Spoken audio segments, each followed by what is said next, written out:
And it's time for another episode of Unfiltered Brew. Welcome, Mrs. Becker-Slinker. Okay. Well, I didn't know if you want me to say the whole name, if you want me or not, but welcome back, married lady, Kim Becker. Yes. I'm keeping Becker because of the fact that's my brand. I mean, for 30 years, I was Kim Becker. Yeah. And I think the other thing for me, too, is with Seth. You know, since his dad is gone, I wanted to be able to have that last name with him, you know? That makes sense. Yeah. That makes perfect Tom sense. didn't care. You know what? He's so amazing. He really is a nice guy. You know what? He didn't care. He's like, do what you want to do. I don't care. And it's funny because now because I am hyphenating it, I'm like, well, when do I use the new last name? So Deb, when do I use when do I use my when people introduce when you introduce yourself to people, do you use I'm Kim Becker-Slinker?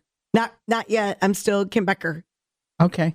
Because you are well known around here with a certain name, but still you might go somewhere else or meet somebody else. I think once I get the driver's license changed, isn't that funny? Oh, well, good luck with all this. Because first you have to go one place, you have to go Social Security, then you got to go somewhere else. It is just, it's amazing. I haven't done that yet. I did, though, when I went to the bank, I did sign my new legal name. You know, I signed it that way. I think it's just weird this time because, like, when I married Mike and gave up my maiden name and took on Becker, you know, it was a big deal. But now because I'm just adding a name, it's just different. Still got to get everything new. I know, and that's all right. So let me ask you something. Yes. When you got married to Rocco, did it feel different? Yes, it did. It felt, well, in hindsight, there are probably things I should have seen, but it felt in my mind because we're divorced now. I'm divorced. Yeah. But yes, it was different. It was different than with Rick. It really was. But I said I want to change my name back to my first husband's name. Yeah. Legally. And I haven't done that yet because it's just such a rigor. Because you got to jump through hoops and cut through red tape and all the things. But it's getting to be where every time I sign my name or write my name, I kind of cringe a little bit. Yeah, no, I could see that. So I kind of want to change it and move it and do it that way. But if you're just adding it, that's perfect. Yeah. I mean, that's easier for you. Yeah, I'm just adding it. You're still, yeah. But you know, it's funny. So there are so many, and I don't compare. But there are just things that are obvious. Okay, so I have to tell you a story. Mm-hmm. So this necklace that I have on. Beautiful. Silver heart. It's silver, like a heart, double heart. Mm-hmm. So we went, before I started the television show, we had gone to Niagara Falls. Went up to Lake of Niagara, this cute little area. Kind of reminds me of St. Joe. Mm-hmm. And we went into this little boutique and I found this great necklace and it was similar to this. It was a heart, but it had a double heart on top of it. And it was $20. I mean, it wasn't expensive. Mm-hmm. I love that necklace. There was just something about it, like the weight of it. And I love that necklace. Well, I took it on our honeymoon. We came back from our honeymoon, went up to Round Barn, and I had a crossbody bag on. And the only thing I can think of is when I took my purse off, I took the necklace off too, and I lost the necklace. Oh, no. And I was so upset. But it was like, and like I said, it's $20. It's not that it was like an expensive jewel or anything. Do you know, my husband went online, triangulated the area, figured out the exact boutique that I bought that necklace from, took a picture of me on the air wearing the necklace and sent it to the woman at the boutique, asking her if he had another one so that he could replace it. Oh my gosh, I love him. She couldn't replace it. So he went on, I don't know where, and found me this necklace. But all I kept thinking was, that's the exact thing Mike would do. Yep. That's exactly so it just reaffirms that you've done the right thing and married the right person. That's exactly something that Mike would do. But you know, when it doesn't feel any different being married to him than it was just being engaged to him. Like I was just going to ask that. Is there something that really changes after you actually, say I do? Not for me. No, there's less to do now because I'm not planning a wedding. It was a beautiful wedding. Well, we went through. It's just gorgeous. Yeah. So how was the honeymoon? It was so good. Oh my gosh. I can't wait to go back. It was absolutely amazing. Where'd you go? We went to Dominican. We went to Punta Cana, and it was called Barceló, and it was Bavaro Beach. It was an all-inclusive resort. This side was adults only, which was, I mean, I love children, but this was really great. Well, your honeymoon. Yeah. And it was a resort. They had a little tram that went back and forth between like 3 different like towers, I guess. So we had privileges at all the towers. So we would go over. Oh, but we did have something nasty. Well, not nasty, but negative. Oh, I love nasty and honeymoon. No, negative that happened. But I didn't say anything because I wanted to make sure that I could come home. Mm-hmm. But the resort was beautiful. Tom's never had a massage. Oh. So I said, let's go get a couple's massage. Yeah. You know, because you're in the same room while it's, and I thought I would really wanted to do that. So we go over to the other resort. And I had this bag and it was great. It said bride on it. And there was a little like a zipper pouch on the inside. So we're leaving our resort to head over to the other one. Tom's like, you probably better take some cash. I'm like, yeah, you're probably right. You know, we tip the masseuse and this and that. So we go ahead and we go over there and I get it in there. They give you a locker, to change and all that kind of stuff. So we do that. And then we go back. Well, as part of it, they have this beautiful water therapy area with a Turkish shower and a sauna and a steam room and a cold plunge tub and a hot tub and then an infinity pool and then another little area that like had this outdoor hot tub. And because you got the massage, you could take however long you wanted to. And I'm like, oh my gosh. So we went and we just thoroughly enjoyed that area. You put all your items in a locker and then you set the locker combination, right? So when we went to change into our bathing suits to enjoy this hydrotherapy area, I noticed my locker wasn't locked. It wasn't shut. And I'm like, well, I could have sworn because you had to set it to lock it and then do it again. I mean, you had to do it like twice. It was really weird. When I went, then we were getting ready to leave to go back to the pool for the day. Tom's like, oh yeah. He's like, let's tip the gals. And I'm like, okay. I went in there. The money was gone. Really? Yep. So they must have it's just my assumption. They must have a master code that'll unlock it, but they didn't know my code. Oh, so they couldn't, They couldn't relock it. No. Wow. But we looked everywhere for that. I knew exactly where I put it. I knew exactly what I had. And I'm like, I'm assuming that's what and they knew that for 55 minutes. You were going to be in this certain place. You weren't going anywhere. I wasn't going anywhere. Wow. But Tom said, it's probably a ring, right? And then they do this often and then they just split the proceeds of it. And I'm like, well, that was your tip. Exactly. Is that what you said? Yeah. Did you tell people? Well, I would have sung it from the balcony. You know what? Stole my money. No, because I didn't want to. I wanted to make sure I could get home. I was in a third world country. Yeah. And I thought, I'm not ruffling any feathers. It was $20. It wasn't anything major. Now, had it been more, I may have. But I'm like, I got no proof. It's my word against theirs. Wow. Now, what's the moral of this story? Should you not carry a bag around that says bride? No, I don't think it's that. I think, for me, I trust everybody. Yeah, true. And so I really thought that by putting my bag in a locked combination locker that they gave you that it would be okay. But no. Well, very sophisticated. And, they're poor. So they probably wanted, they have to be sophisticated in how they steal things. Right. Yeah, that was but that was the food was amazing. It was funny though. You'll get a kick out of this. We get home and I'm like, okay. So it was all inclusive, right? So you just go to the bar and you get a drink, you go to the restaurant, you get a meal. I said, when we get home, we can't leave a restaurant without paying. Oh, that's right. You're so used to going anywhere You're you want. used to going in and then like just ordering whatever you want and then just getting up and walking out. I'm like, we can't forget that when we get home, we can't do this now. We got to make sure we pay. But yeah, but it was good. It was good. I'm glad to hear that. Like I said, the wedding was beautiful and everything. Well, the last we heard was my dating. Yeah. So I want an update on your dating stuff. He was on a cruise with his sons or whatever. And we had an interesting evening when he came before. He came a couple days before that. And it wasn't he's very nice and it was a nice dinner, but we just didn't click romantically. Yeah. There just wasn't a spark there. Nothing against him or me, but there just wasn't. So I thought, well, I'll just let this go. He's going on a cruise with his sons. And so he sent me a picture of the cruise and his sons having a drink or whatever. And I said, oh, I hope you have a really good time. Have fun. And then I got a text a couple days later. He was on the cruise still. And he said, yeah, I'm having a great time with the boys, but I've been thinking that maybe it's that I'm not ready to date yet. Now, his wife passed away a year ago. literally just a year. But he couldn't wait until he got back to talk to you about this in person. He had to do it on a cruise ship. No, and he lives an hour and a half away from me. So, and he said, "You're a wonderful lady. I know you'll find somebody that's, closer to you." I mean, closer meaning proximity. Yeah.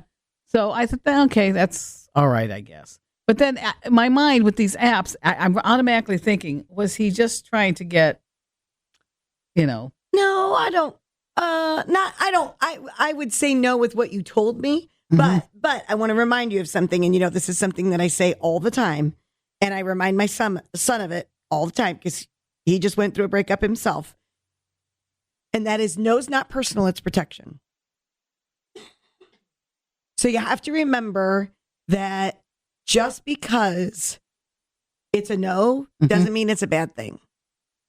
So if you're being protected from something, just like I said to my son, when he went through his breakup too, maybe it's a good thing that it didn't work out. Maybe down the road there would have been a challenge. Maybe down, what I mean? There was a challenge in this whole thing because, like I said, he's very, very much into his community. That's his hometown, an hour and a half away. And then I'm kind of here. You're here, yeah.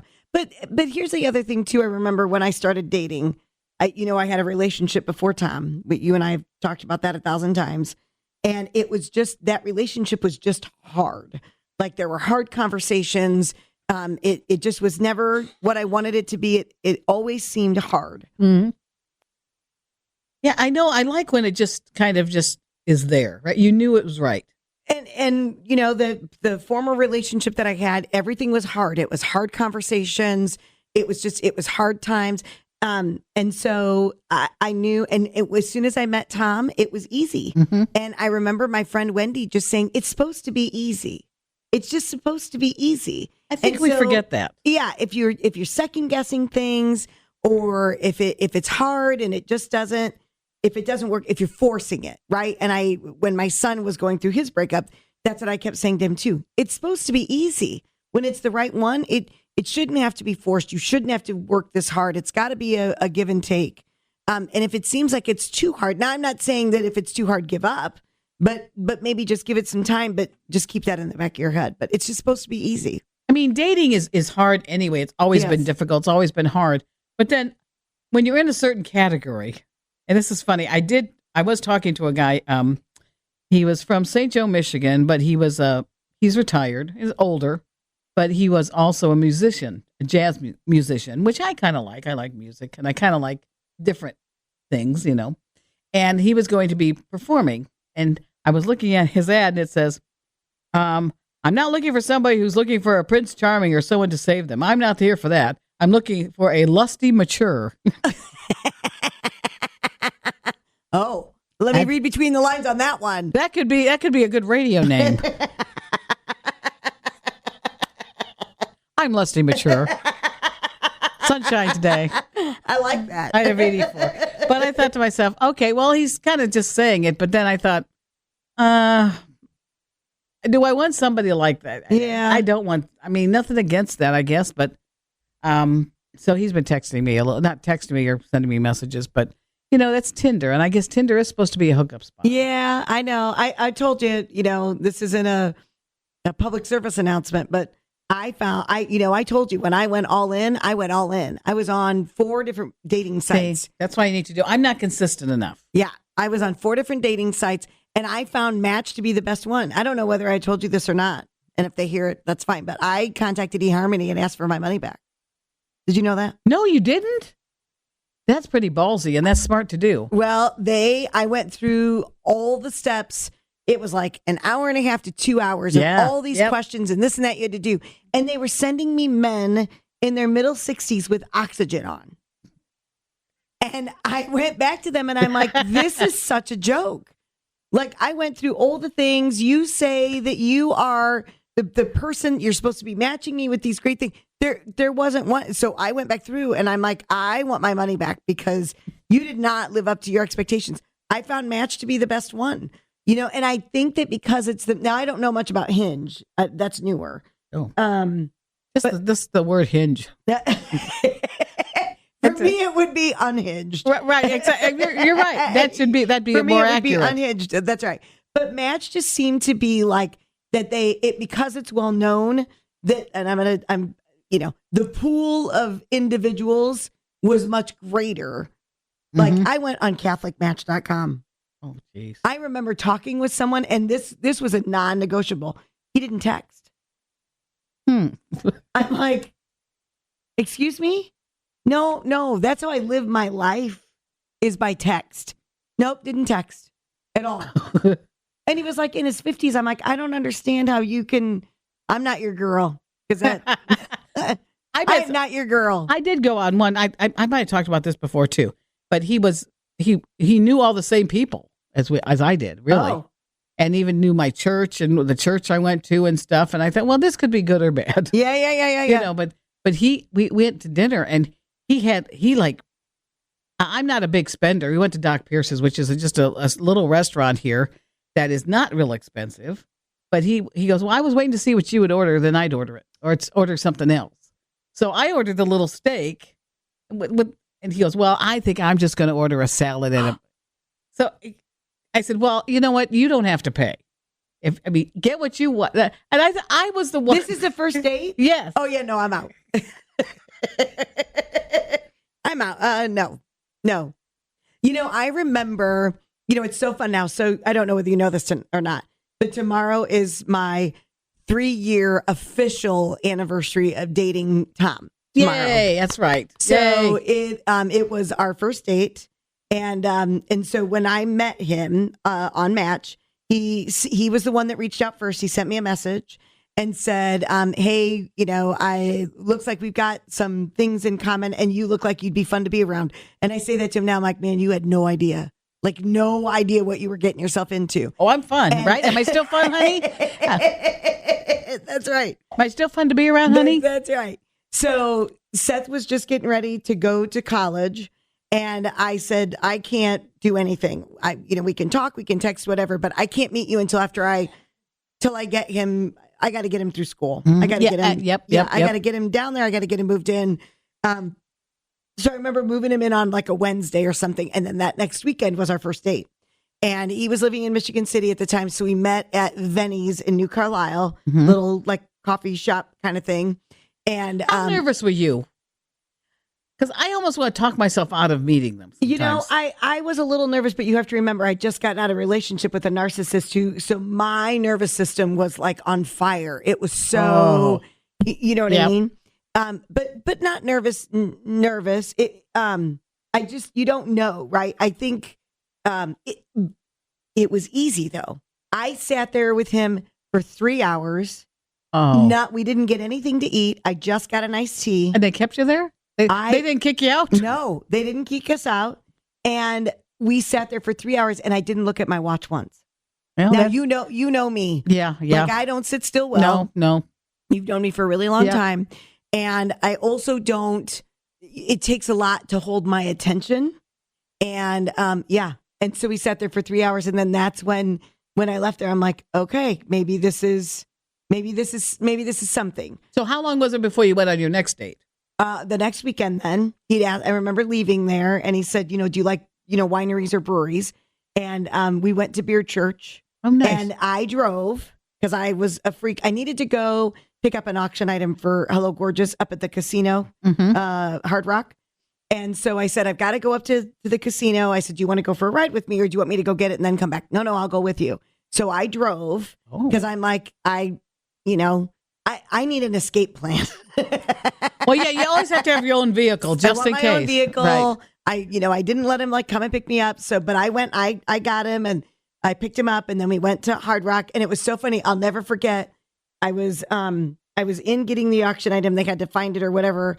And I said something and I said, you okay? And he's like, yep, I'm already back on 94. And he was sitting in the parking lot. But like his sense of humor was just so much that I'm like, it made me giggle, when he said that. And that's good. Believe me, a giggle is much better than a cringe or crying in the parking lot. That's right. Because that's happened to both myself. I mean, there are some here now. I'm automatically thinking when I'm online, I'm picking things up that maybe aren't out of the ordinary. I mean, even when I was talking to you about this one guy before we started, you said, no, that may not be what you think it is, or that may not be what it is. So So it's good to. And I don't know, I wish I had words of wisdom for that, like how to be able to just put your defenses down a little bit. But by the same token, I think it's good that your defenses are up, because you need to be mindful, right?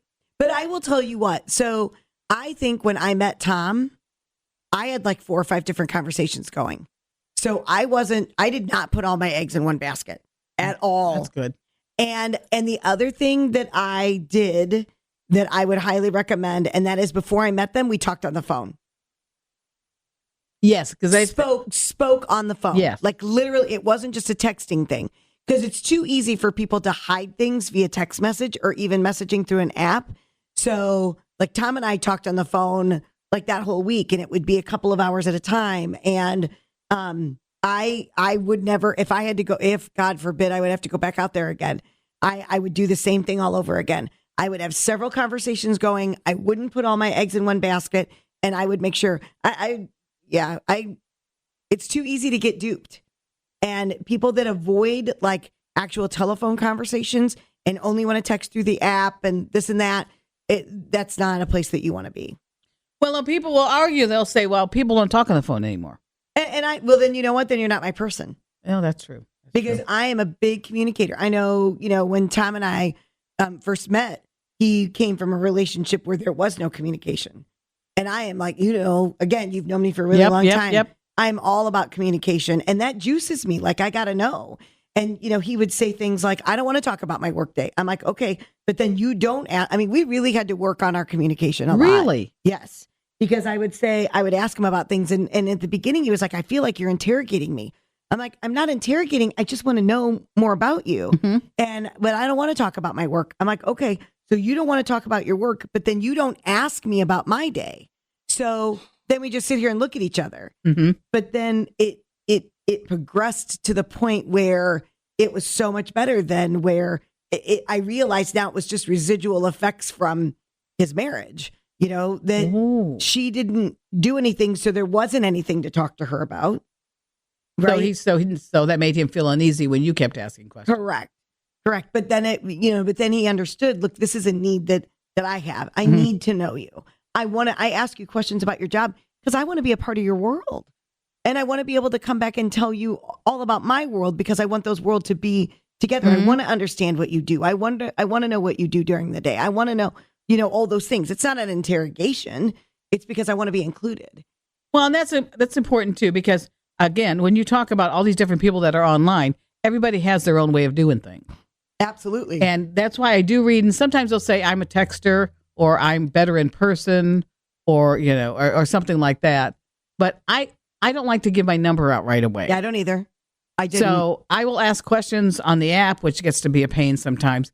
But if I think there's something there, then I'll give him my phone number. But then I don't like to give him like my address or anything like that. But then we'll text. But I've never talked to anybody on a phone. Yeah, I think that that's really important because you can hear their dialect. So can I give you an example? Yes. So one of the guys that I was talking to when I was dating with Tom seemed like a nice guy. Our conversations were very funny. And then we spoke on the phone, and he was from Warsaw, which wasn't too bad, but we spoke on the phone and he had a smoker's cough. Oh. And I'm like, I can't. That's a good idea. To hear that way. I wouldn't have never thought you'd pick up. Yeah, you could though. Yeah. It's a good way of picking that up. Yep. And I don't know that he smoked now. He rode a Harley and that kind of thing. But there, you could just hear it. And nothing against him. It was just for me, I'm like, I can't. I couldn't do that all day long. Yeah. And then there was another guy that we got on the phone and we talked extremely nervous energy. I mean, just blah, blah, blah, blah, blah. I mean, and I talk fast anyway, but just talked about himself and, didn't get a word in edgewise. And, you want somebody that's communicative and not somebody that's just all about themselves. But sometimes you can't tell that just with texting. Right. And maybe the guy who wants lusty mature, maybe if he, if you would be able to talk in person. Yes. But I'm just afraid. But sometimes that's why I think that talking on the phone first should be the first step. Yeah. And then be able to meet in person. Just like I told my son, who is, back on the dating things. I said, when I went all in, like I would go on the treadmill in the morning and I would watch videos about dating over 50. Like, and one of the things that they said is meet him right away. Yep. Meet him right away, because they said you could go for months and have all of this texting exchange and it's fun and flirty and all the things. And then when you meet in person, there's no spark. Oh, yeah. And then you have to start again. Correct. And in the meantime, then you wasted 2 months. So if you text, you take it, like first steps, right? You take it off the app to the phone, and then you're texting via the phone. Then you go with a phone conversation. And then if it sounds good on the phone conversation, then you're like, what I said to my son was meet for coffee. Yeah. Don't meet for dinner. Yeah. Because if you meet for coffee, it's, like half an hour, 45 minutes, and if it's not doing okay, then you can get go off, and that's right, you can go and then progress to dinner. Have you ever had anybody else come with you, or kind of? No, but I shared my location with people. I have a friend who keeps wanting to put an AirTag on me. Yeah. Or just do find my iPhone. Yeah. That's what I did with Seth. Like when he was at this the date the other day, I kept checking his. Okay, they're still there. Okay, they're still there. I know, I'm that mom. I know, I'm that mom. But that's a good thing to do, to always keep up, because I forget. But I wonder if people recognize my voice when I talk on the phone. It's okay. And I don't think that you have to divulge who you are right away. No. And even if they do, they could just say that you sound familiar, and then I would just say, really? I'll tell you what, that's the one thing with the whole, the television gig. Right. People say, you look familiar. And my response is, really? I never go all out and say, well, this is because of blah, blah, blah, blah, blah. I'm just like, really? And I just let it go. That's true. Because some people will say that, they'll say, but I think that's why it's kept me away from talking to people on the phone. Oh, yeah. No, I think I'm going to have to start doing that. I think you need to. Like I said, the guy with the smoker's cough taught me, like, no, you need to. And if you don't have anything, I think that you can tell a lot by a person's voice. I think you can tell whether they're authentic. I think you can tell whether they're inauthentic. You would be able to tell whether they're selfish. Or, yes, and if they don't even want to talk to you on the phone, then right away, that's something's right. up. That's a red flag, right? I mean, I had a friend when she was dating, she went so far as to do like a Zoom or a FaceTime. Oh, that's a good idea too. Because that way then you can see, do they have all their teeth? Yes. Yes, we do have priorities here. Nothing wrong with people who don't have teeth. No. But if I'm going to date you. Yes, please have teeth. That's right. That's right. My mom went on a date once. The teeth fell out? He took them out to eat, then never put them in the... See, I'm afraid. I'm like, no. Like, that would be not negotiable. No. What would you say to that? Here's what I would say. I'd say, thank you, please. Don't forget your teeth on the way out. Don't forget your teeth. Put those in your to-go box. Would you like a separate to-go box for your teeth? I think that's hilarious. That is just hilarious. Yeah. But I'm going to keep trying. And like you said, I have not been diligent. Sorry, there's somebody mowing my grass. They come too close to the ring cam. But I am not going to like sporadically get on. Because sometimes, your email will say, oh, you got somebody here, somebody's here. And I just ignore it. Oh, see, now I got, like I said, when I decided that I was going all in. And that's wasting money. That's right. And I, not only is it wasting money, it was like, okay, I'm going to treat this thing like a job. Because I was that committed to finding someone. Okay. All right. And so that's what I wanted. So I moved it up in my priority schedule, and even if it's like emails, right? They say you should like constantly check your emails twice, all but twice a day, right? Mm-hmm. You shouldn't which I'm horrible at because I check my emails a lot. But even with that, even if you just made a commitment, I'm going to check it, once in the morning when I get up, I'm going to check it at noon around lunchtime. And then I'm going to check it again at 5 o'clock. And then I'm not going to check it again until tomorrow morning. Right. But that way, then at least you've got something there and it's a schedule where you can, because maybe these people have reached out and then you've not. Well, I see on one of them, it says I have like 150 likes. Oh, maybe you should follow up on that. That might be something to maybe pursue. Well, I know, but they're never close to me. Some of them are like 6,000 miles away. And like you, I'm getting kind of angry with Tinder because they're not matching me up very well. That's why I said that. I'm telling you, Match was the best for me. I felt like they did a great job. I think the algorithms were good. I think they kept people in my vicinity and people that really were a good match. I actually want to go on Match and find out how to leave a success story. Oh, well, you should. Yeah, they have a place for it. Yeah, I got to go on, but I don't know if I have to though. sign back in. Oh, probably so. No, I don't think you do. So I got to go. I would contact customer service. I need to go. Yeah, I need to go on and find out how do I write a success story and submit it? Right. Because because of the fact that I'd like to inspire people. Well, right? And that would, to me, that would be inspiring. But I always think those are made up. But yours, of course, is not made up. It's not true. Made up. It's a real story. Right. So that would be a good thing to do. Yeah. So what I'm going to do, this is my goal for this month. I'll let you guys know next month. I am going to follow up my leads on because that's expensive. These dating apps are not cheap. I know. They're not cheap. It's like $100 every 3 months or something, something like that. Yeah. I'm sorry, my lawn is being mowed again. But I want to make progress because I don't want to give up on the dating apps. I almost did until you came in today. Okay, good. Because I almost said forget about it. There's not anybody good. Yeah. Lusty matures after me. I can't. I still think that's your alternate. That's your alternate ego right there. I think so too. When I get to be an adult radio station where it's not family friendly. That's right. Lusty mature. Anyway, that's it. I'm Deb Miles. This is Kim Becker. Okay, but wait. All right. So we're gonna talk about your dating. We're gonna update you on your dating next podcast. Yes.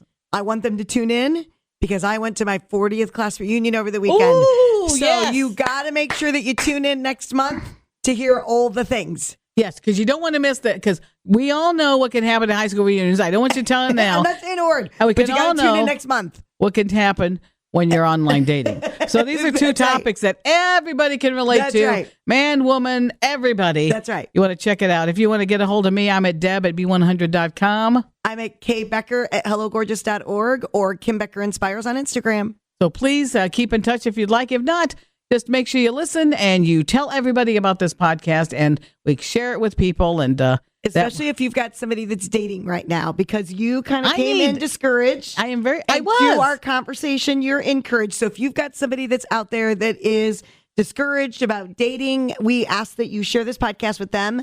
Share this episode because maybe they too will be encouraged. I hope so, please, because I'm encouraged. So I'm pretty sure look at that 150 likes. Could be too. You never know. Could be. Have a wonderful month. We will be back next month. That's right. This is Unfiltered Brew.